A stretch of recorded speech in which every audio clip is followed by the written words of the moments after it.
Hello and welcome to day 2 of our Draft Central coverage. Here from Pittsburgh, just outside the Consol Energy Center on Jackets TV, presented by Ohio Health. I'm Jeff Rimer. And I'm Bob McElligott, here to join you for the next 3 days of coverage from Pittsburgh.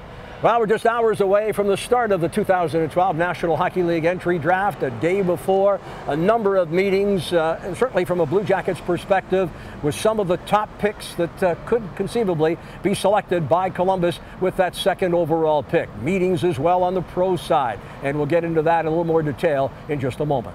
Well, for the prospects in this year's draft, today was a busy day, but it was a fun day. Let's take a look. This isn't your typical trip up the river. Today we're on the top deck of the Empress of the Gateway Clipper Fleet here in Pittsburgh. And we're joined by the top draft prospects in the NHL. You can see there's a boatload of media here, and I had a chance to catch up with some of these prospects and talk to them about their time here in the Steel City and about getting ready for the first round of the NHL Draft. Yeah, I've never been interviewed on a boat before, I'll tell you that. It was hard to take a picture because it's really hard for the eyes. As a little kid, I never thought I would be sitting on the boat and talking to you guys. Are you getting excited about tomorrow night? Yeah, for sure. I'm really excited and a little bit nervous because I don't want to be like too low. But anyways, like I will be happy tomorrow because I will know my team finally and we'll just rest. Have you looked around? Have you studied those teams at all so you kind of know something about whatever team decides to pick you? Well, no, I haven't been checking out the standings that much. It's more on my mom. She's been checking out who's the teams that I was ranked to go to during the season. So she was pretty busy reading in the magazines. Have you enjoyed the couple of days leading up to obviously what's going to be a bit of a tense day tomorrow? Yeah, I enjoyed a couple days just trying to get my mindset off the draft. Chill out with the family, and like yesterday we had a lot of activities. We skated with the little kids at the clinic, and then we played road hockey on the bridge. So it was a fun, great experience, and I just can't wait for tomorrow. A little bit hot though for a hockey player, right? It's okay. I'm hot too. As I mentioned, a busy day for the Blue Jackets and a typical day prior to the entry draft. I had a chance to visit with Assistant General Manager Chris McFarland just moments ago, and he talked in terms of a busy Thursday for the Jackets organization. Let's listen. Well, Chris, give us the typical day before the draft. I know you've been involved in a lot of meetings today. Yeah, that's pretty much what goes on today. The amateur guys have been hard at work all morning, making sure the list is the way they want it, talking out any of the hot spots.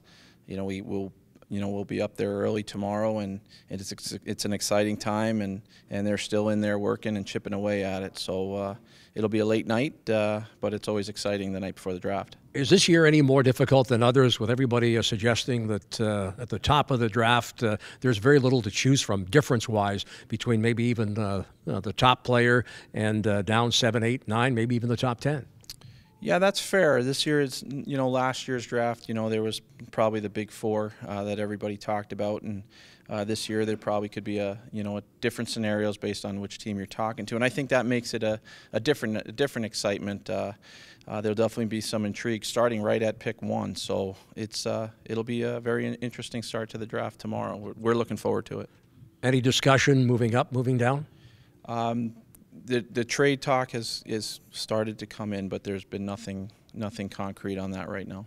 And on the pro side, again, discussing trades? We met with the pro scouts this afternoon. We gave them a brief update on some of the calls that have come in this week. Scott's been on the phone, and I'm sure he will continue to be throughout the day tonight and tomorrow. So we updated those guys. We'll meet with them again in the morning and be ready to go. Last year, the day before, or the night before the draft, the big Carter trade, am I safe to assume that here we are late Thursday and it might not be on this date? Never say never. It only, Scott, we talk and it only takes one call. So we'll never say never. Scott's phone will be on tonight all night, I'm sure.